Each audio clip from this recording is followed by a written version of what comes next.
show for millennials and Gen past the echo chamber of discourse and into the real, raw lives of those who practice. Now, without further ado, here's your host, me.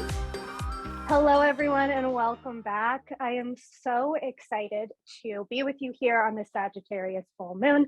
And today I'm sitting with Anissa Cosby of The Oracle's Haven. What's up? I adore all of the things that you make. If you guys have seen my Celestial Bomber jacket and my robe, which I see you're wearing the same one, you can get that at oracleshaven.com. This is the mastermind, creatrix, everything behind that. So how are you doing today? Doing good. It's been a very interesting week. I think interesting is the operative word. I always love to ask my guests, what is your sun, moon, rising, and your OG witch inspiration?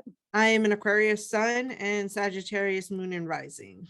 I started with getting involved with the witchy things when I had my first ghost encounter. I was 10, and I was very oh my gosh, okay, this is real.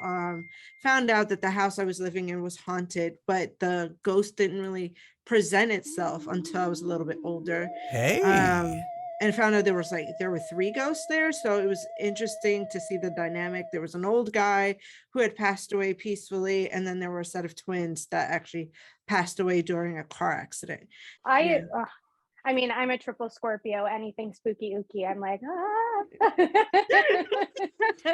tell me more, please. Right. And then I grew up Catholic. I didn't go to church a lot, but my grandparents were very devout Catholics. But as a Puerto Rican and also as a Taino, Santeria is very big in my ancestors. My grandmother didn't practice, but my great-grandmother did. She was a very powerful Santera from what I know. And so my mom kind of started incorporating those things and teaching me about that. And I tried to start my own coven when I was in middle school and kind of led some people into that world. And it was just really good. That was really where I started. We're going to be talking about risk, reward, and regret for the Sagittarius full moon. And since you're a double whammy Sag, moon and rising, which is, I mean, I have a Sagittarius Venus, so I love working with this energy. I think Sag women are just top tier. So let's start talking about some risky stuff. Did you ever do anything when you were a kid that was super risky? And what was your thought process behind it? So there, I wasn't young, I was a teenager, but I went to so I lived about an hour away, an hour and 30 minutes from New York City. So I went into the city with a group of friends. My mom knew I was going to the city. She just didn't know why I was going to the city. And I went and got a bunch of tattoos. And I was 15. I should not have been, but it was we found some hood spots that, do tattoos on teenagers. It was just, so all 3 of us got tattoos. So that was something that was really risky. I also had a face full of piercings at one time. So I had gotten my tongue pierced when I was 15, but I only got it because I just wanted to be a show off, not because of what people assumed. And of course, that just then gave me such a bad reputation. And I was like, that was not my intent. And then I had my lip pierced, my eyebrow pierced, my nose pierced. So I just had all of that. So you could consider that pretty risky just because I was doing these things I probably shouldn't have been doing.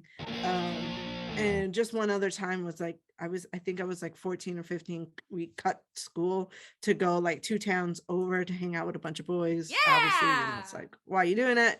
But yeah, I would say those are probably the most risky things I did. I just love the act of rebellion where it's nah, I just wanted to make a statement, show out. That's Sagittarius right there.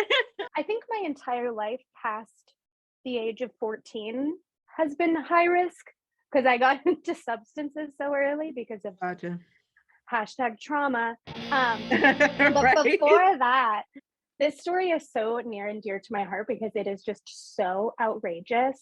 But when I was about, I will say 8, 9, or 10, it's definitely within those 3 years because I was baby enough, but definitely not preteen. Gotcha. So my friend were playing with my beach ball in the backyard. We accidentally hit it over into the neighbor's yard, and we had this fence that was in between us, and it was like a rickety old wooden fence. And instead of me saying, oh, let's go ring the neighbor's doorbell, let's go get it that way, I was like, all right, here's the plan. So my first plan, and I really think like Mission Impossible just came out. I think this was like the era, because my my first plan was to throw a jump rope over the Oh my fence gosh. and then try to like shimmy down and around. Yeah, and we quickly found out that didn't work for many reasons, but also like, I mean, such an introvert to be like anything to not talk to someone. So after the Gotcha. jump rope did not work. So the next plan was do you remember those little like not Hot Wheels, but they were like the little mini cars? Yeah. Yeah, I had a Barbie Lamborghini, Oh my and god. this thing went all of 3 miles an hour. It was like, But and for I a was like, kid, it's like, woo! exactly, I was wilding. So I was like, okay, we're gonna get this ball. Let's just drive this car through the fence. Because Oh my god. so little mini Sean is just like bloop, bloop, bloop, bloop, bloop, going so slow. And then the fence was so rickety that it just kind of like plopped, but the whole thing. And I don't know Oh what my I was expecting. Like, for some reason, I didn't put 2 and 2 together, but I will say that I got the beach ball back. I always lived in a house full of kids. So, and we were always playing in the backyard. We tried to play soccer. We tried to play whatever. And the ball would always go into the neighbor's yard. Because we had one of them, we had a metal fence, but it was pretty low. And the neighbors they had Rottweilers. And it was always what rock, paper, scissors. Who's going to go get who's gonna go get the ball? And whenever I pulled the short end of the stick, I have to like hop over the fence and hope that the dogs don't bug out, because then the neighbors are gonna know we're over there and we don't want to talk to them. Fully that energy. All right, so we're gonna take a quick break on that now, and then when we come back, we're gonna be talking more things Sagittarius. Do you like crystals? Do you like to them? Well, if you're anything like this, Triple Scorpio, your answers are yes and hell yes. And that's why I'm here to talk to you about Shock Rubs, the world's first crystal sex toy company. Shock Rubs has a variety of product types and healing styles, and they are non-porous and non-toxic, so you can feel free to insert without worry, just like me. So head on over to shockrubs.com and enter code WitchyWisdom for 15% off of your order. Happy healing! Do you like to smoke weed? I know I do, but I also don't like to leave the comfort of my home. That's why Witchy Wisdoms and WitchTalk has partnered with ease.com, so you can place your order directly from the comfort of your couch and receive it within the hour. Ease has daily promos and a variety of strain selections, so you're never going to get bored with what they have to offer. And if you live in my hometown of Los Angeles or anywhere else in the California or Michigan area, you can download Ease today and start getting delivery. Use the link down below and start ordering today. All right, everybody, and we're back. And right now we're going to be talking about not only reward, but regret. So let's jump into the good portion first, the more positive luck vibes. What is your relationship like with luck? Like, do you have an area in your life where you're super, super lucky? Believe it or not, I've been good at like starting and ideas. So I have a Capricorn stellium in the second house. I've got 5 planets there, and it's more like the ability to jump forth and create something out of my mind, or helping other people create things, and helping them find value in what they create. And I've always been like that. When I was young in middle school, starting a coven, even though after middle school and I went into high school, I kind of stopped doing it for a while. Those friends that I introduced to it has started being really like, that's it, their whole life changed. And I didn't even, it wasn't my intention to do that. I think that's the creative spirit from Sagittarius. It's like the ability to just like pull things from the air and just, here it is, here you go. And I feel like that's part of luck because it just helps with just being really lucky. I'm so grateful and lucky to work with the massive minds that I've worked with. I don't feel like I'm a naturally lucky person. I have Chiron very near to my Jupiter. So I just don't necessarily, I build my own luck. I'll say that. I build my own luck. Did you ever like remember or recall a day in your life where everything just went according to plan? Like just a super lucky day? My honeymoon. My honeymoon, that whole week that we were in the Dominican Republic went exactly as planned. Like there was no negatives, no sad moment, everything. Like we went to the chocolate factory, we went to the coffee place, like we traveled outside of the resort. So we did a lot of things outside of the resort. And we went into this massive bubble party. Like they had bubbles everywhere on the beach. And it was the funnest thing that I think I've ever done. And I truly feel like that was like one of the things that really just went exactly as planned. My wedding didn't even go exactly as planned. So that says a lot. Well, and that's, I mean, it's life, isn't it? Things rarely, especially when you're traveling, because you're putting so many variables up. And the fact that it was your honeymoon just, oh, that sends my heart. It's like, here you go, love and love and love. I bring up this question because I had really the luckiest day I think I've ever had in my life very recently. Mhm. If you've been following my Instagram, I broke up with my ex who was living with me, and the way he ended up moving out is I had to call the cops. Things got really messy. So he comes back. Now, mind you, prior to that, I had given him 3 weeks to collect his things, get like situated and move out, which is more than he deserved. And this man barely packed anything. Whatever. Yeah. So Holding on to it in hopes that you would change your mind. I guess it's like, are you trying to hold me emotionally hostage? Like, get out.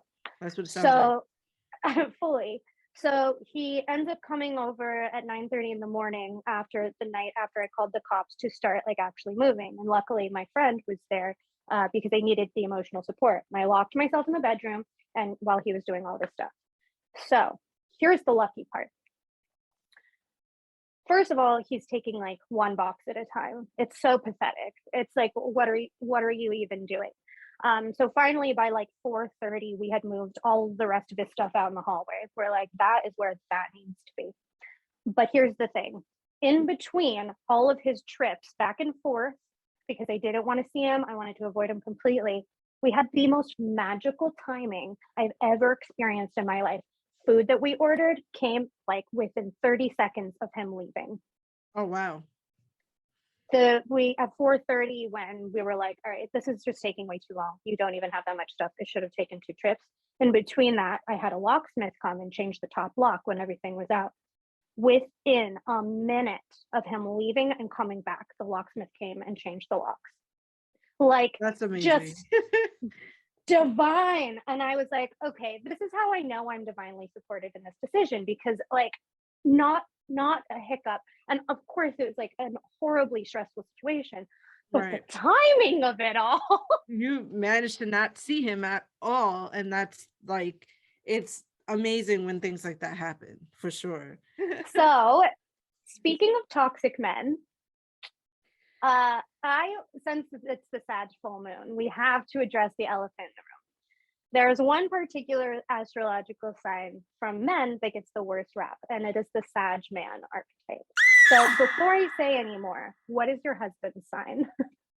Oh, he's a Taurus. Okay. He's a Taurus.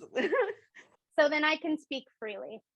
Why do you think that Sag men get the worst rap out of any men that, you know, have been dated on this planet? Because I have my theories.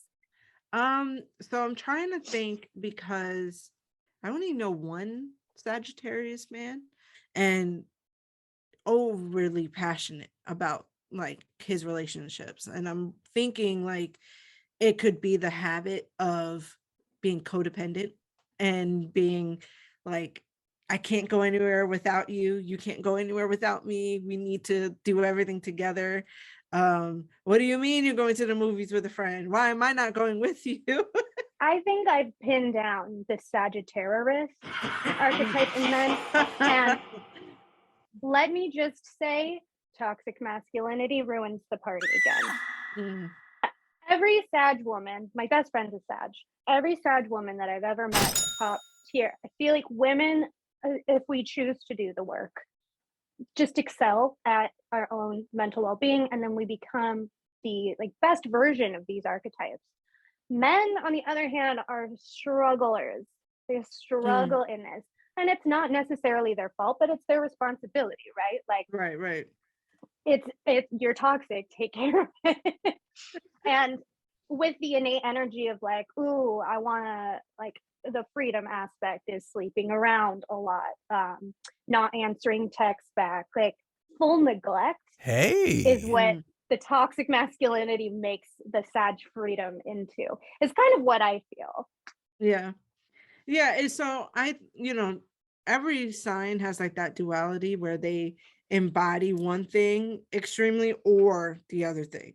So with the toxic masculinity, it's the one is the ghosting or the too much contact. Like it's like one or the other. And with that too much contact is like, I'm your man now. You should be with me and focusing on me. You shouldn't be focusing on other people. And that's a very toxic in that toxic masculinity of the man is the head of the household kind of thought. So it's like one or the other, and you don't know which one you're gonna get, which one you're gonna get. Right. Well, and it's also that fiery dominance, which can be like hot as hell. But you're right, it can just cross that line if you be toxic. Yeah, exactly. I love it so much. Okay, so on that note, we are going to take a quick break before we come back and play a game. Be right back.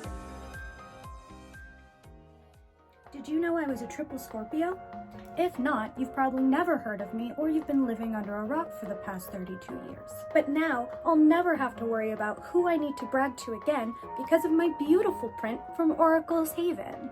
Oracle's Haven is an online witchy retailer that has incredibly beautiful products, like this print and my favorite robe.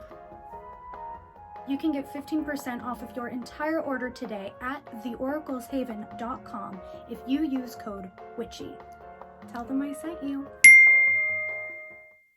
Are you in the mood to hex your ex? Maybe you're sick of seeing them on the astral. Or maybe you keep dating people that are carbon copies of them. Or maybe they're just an Then you need the Hex Your Ex Masterclass. This masterclass is a comprehensive guide to inner child healing, cognitive behavioral therapy, shadow work, ritual, and of course, baneful magic. You're hitting return to sender in this class, where you're gonna take all of your ex's energetic baggage, put it in this box, and then watch it disappear. It's only $66.60, and you can get it via the link below. You're gonna get the masterclass and an e-guide in your inbox instantly. Happy hexing. All right, we are back, and now we are going to play a brand new game. This is Never Have I Ever Witch Edition. All right, so we're gonna do this in the style of like put a finger down. So I have 5 questions, so here you go. I'll be doing this with you, so you will not be just thrown out in the spotlight and do that to you, okay? All right. Okay, so never have I ever hooked up with a Sagittarius man. No. You never did? Mm-mm. Damn, so you really got out scot-free. No, I did. I was in a really, really toxic relationship with a Pisces. So that should say enough. Yeah, no more words needed. Oh my God. So never have I ever hexed an ex. Oh, yeah. It's not necessarily like they don't call it hexing, they just call it like return to sender. Like, you gave me all this negative energy, you attached yourself to me, I'm giving you that shit back.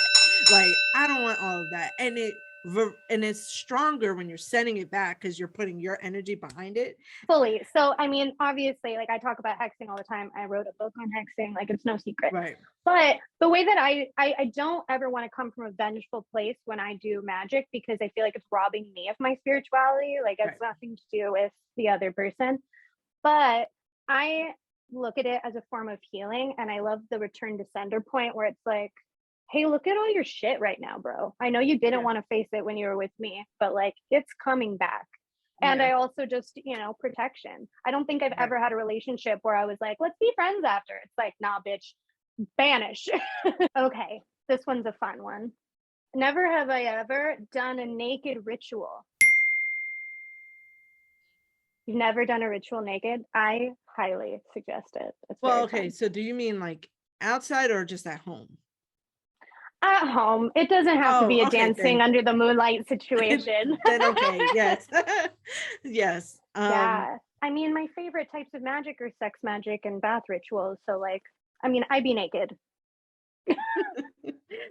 I haven't done a full like naked ritual in a very long time, but now us talking about it's something I feel like I need. Hell yeah. That just seemed like divine timing. You just needed someone to tell you to get naked. Right. Woo! Yep. Love it. Okay. So, never have I ever prophesized. I feel, yeah, right? You have. I'm trying to think. The only reason why I don't say that I have is because I can't really ever pinpoint something. And I'm still in a place with my intuition and psychic abilities where I'm like, did I trust that? Like, did I really do that? Like, I'll talk myself out of it. I use it with my tarot readings to help people. It's just a gift that keeps on giving. I don't think it'll ever stop. Okay, last one. Have you ever haunted your own house? What do you mean? I knew that was, I was like, I'm not a ghost. Like, I'm not just, no, but I mean, like, have you ever worked a ritual, magic, spell, anything, and subsequently invited a spirit in? Oh, yeah. It's such a boring one for witches because it's No, like, well, it was definitely unintentional. It was, and again, it happened. This was probably can go under risky behavior. Me and a couple of my friends, like my friend decided to think it was fun to bring in a Ouija board into my house, knowing that my house was haunted. And I was like, this ain't good. We shouldn't do this, but we did it anyways. I told them they shouldn't do it, and they didn't listen to me. And they were in my room, and I stepped out of the room because I was not happy with what they were trying to do. And my AC like exploded dust into the room right after, while they were trying to mess around with stuff. And actually it was at that point, after then is when those twins started to appear in my house. And they lived in my house, but they died on the block, so they didn't die in the house. The old guy that was in my house died in the house. He passed away from natural causes, but the twins did not die in the house. And yet, because they opened up like that portal, they allowed them to like, ooh, let me come in here. And then it was shortly after that I started seeing them. And at first they were very dangerous, and then they, came like after they realized I wasn't in play, they were, they were like, okay, we're gonna leave her alone, we're not gonna mess with her. But yeah, I was really upset. I was really upset. well, yeah, you're like, I still have to live here. You get to go home. Right. Like, that's Right. up. Mine was a Ouija board too. I'll never forget. I think it was my 10th birthday. And my birthday's right by Halloween, so I always had Halloween themed parties. There was a little haunted house that was down the street. I would take all my friends, go to the haunted house, we'd come back. We were going to do a seance, Ouija board, and everyone would sleep over. Obviously, that's just what you do when you're 10 and the Scorpio.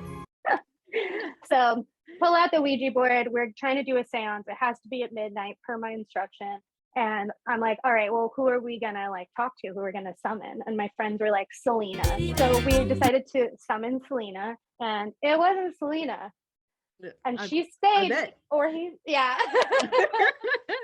She's probably making music like in the astral right now, but Selena did not come to my house that day. That house stayed haunted. I think it's still haunted.